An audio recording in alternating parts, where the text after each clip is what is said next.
মাই passport আপনার passport, visa, NID, জন্ম নিবন্ধন সহ সরকারের যে কোনো সেবা সম্পর্কে জানার জন্য নির্ভরযোগ্য ইউটিউব চ্যানেল মাই পাসপোর্ট।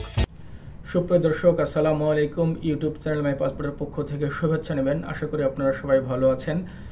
আজকে আপনাদের সাথে যেটি আলোচনা করব সেটি হচ্ছে যে পাসপোর্টের কোন কোন তথ্য পরিবর্তন করা যাবে এবং কিভাবে পরিবর্তন করা যাবে। অর্থাৎ আপনার এনআইডির সাথে পাসপোর্টের মিল নেই অথবা জন্ম সনদের সাথে পাসপোর্টের মিল নেই, সে সকল ক্ষেত্রে আপনি কিভাবে আপনার এই তথ্য চেঞ্জ করবেন এবং কি কি তথ্য চেঞ্জ করবেন, এই সকল বিষয়ে আপনাদের সাথে আজকে আলোচনা করব। আপনারা জানেন যে পাসপোর্টের তথ্য চেঞ্জ করা যায়, শুধুমাত্র কয়েকটি তথ্য চেঞ্জ করা যাবে, সেটির জন্ম তারিখ এবং নিজ নাম, পিতামাতার নাম, জন্মস্থান, এগুলি পরিবর্তন করা যায়। তবে সকল পরিবর্তনের ক্ষেত্রেই আপনার দুটি ডকুমেন্ট লাগবে। যারা 18 বছরের ঊর্ধ্বে তাদের এনআইডি লাগবে। এনআইডি না থাকলে তাদের তথ্য সংশোধন হবে না, এটুকু স্পষ্ট করে বলে দিচ্ছি। এনআইডির বলে 18 বছরের ঊর্ধ্বে যারা, তাদের এনআইডির বলেই তথ্য চেঞ্জ হবে। আর যারা 18 বছরের নিচে তাদের লাগবে জন্ম সনদ। অর্থাৎ জন্ম সনদ যদি থাকে তাহলে তারা 18 বছরের নিচে তারা তথ্য সংশোধন করতে পারবেন। যাদের জন্ম সনদ নেই 18 বছরের নিচে, কিন্তু জিএসসি বা অন্য কোনো একাডেমিক সার্টিফিকেট আছে, তারা এই একাডেমিক সার্টিফিকেট দিয়ে তাদের তথ্য চেঞ্জ করতে পারবেন। তো এবারে চলুন দেখি কোন কোন তথ্য চেঞ্জ করতে পারবেন, এবং সকল তথ্যের জন্য কিন্তু এই দুটি ডকুমেন্ট যেটা বললাম সেই দুটি ডকুমেন্ট লাগবে। নামের অভ্যন্তরে যদি কোনো বানানের গরমিল থাকে তাহলে সেটি চেঞ্জ করতে পারবেন। যেমন পাসপোর্টে যদি থাকে AKTER আক্তার, আর এনআইডিতে যদি থাকে AKTAR, অর্থাৎ এই যে ই এবং এ, এই দুটোর মধ্যে পার্থক্য যদি থেকে থাকে তাহলে আপনি এই তথ্য চেঞ্জ করতে পারবেন। একইভাবে নূর যদি থাকে পাসপোর্টে NUR নূর থাকে, আর এনআইডিতে যদি NOOR নূর থাকে। একইভাবে সিদ্দিক, ফারুক, কাদের এরকম তথ্য যদি বানানের গরমিল থাকে তাহলে সেগুলি আপনি এনআইডি বা জন্ম সনদের প্রেক্ষিতে চেঞ্জ করতে পারবেন। নিজ বা পিতামাতার নামে মোহাম্মদ সংক্রান্ত জটিলতা দূর করতে বা আপনি সংশোধন করতে পারবেন। যেমন মোহাম্মদ হতে MD/MOHD কিংবা MD/MOHD হতে বড় মোহাম্মদ করা যাবে। একইভাবে মোসাম্মদ অর্থাৎ বড় মোসাম্মদ হতে MOST/MST কিংবা MST/MOST থেকে বড় মোসাম্মদ, এগুলি করা যাবে। এছাড়াও শ্রী, শ্রীমতী, শ্রীমান, মিস্টার, মিসেস ইত্যাদি সংযোজন বা বিয়োজন করা যাবে। নামের সাথে যদি কোনো পদবি, উপাধি বা অন্য কোনো সম্মানসূচক কোনো শব্দ যুক্ত থাকে তাহলে সেগুলি সংযোজন বা বিয়োজন করা যাবে, যদিও এগুলি নামের অংশ না। সেগুলি কোনগুলো?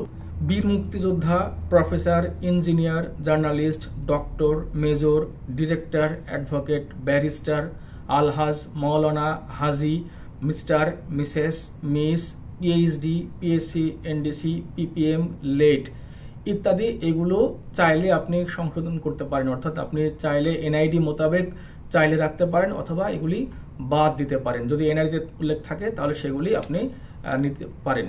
কিন্তু এই সকল ডিগ্রি আপনি যখন ব্যবহার করতে যাবেন, অর্থাৎ প্রফেসর, ডক্টর, ইঞ্জিনিয়ার, এগুলি ব্যবহারের ক্ষেত্রে অবশ্যই আপনার প্রমাণক হিসেবে একটি সার্টিফিকেট লাগবে। আপনি যে ইঞ্জিনিয়ার, ডক্টর, এগুলির প্রমাণ কি, সেজন্য আপনার একটি সার্টিফিকেট আবেদনের সময় দাখিল করতে হবে এবং এগুলি আমাদের সিস্টেমে আপলোড করতে হবে।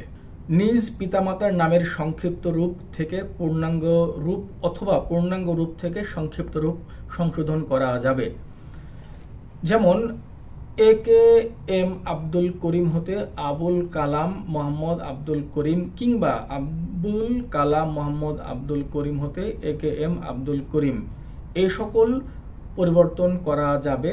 সেক্ষেত্রে প্রাপ্তবয়স্কদের ক্ষেত্রে এনআইডি এবং অপ্রাপ্তদের ক্ষেত্রে জন্ম সনদ দিতে হবে। নিজ পিতামাতার নামের সম্পূর্ণ বা আংশিক অংশ পরিবর্তন করা যাবে। যেমন রফিকুল ইসলাম হতে শফিকুল ইসলাম সম্পূর্ণ পরিবর্তন করা যাবে। আবার রফিকুল ইসলাম হতে রফিকুল হক আংশিক পরিবর্তন করা যাবে।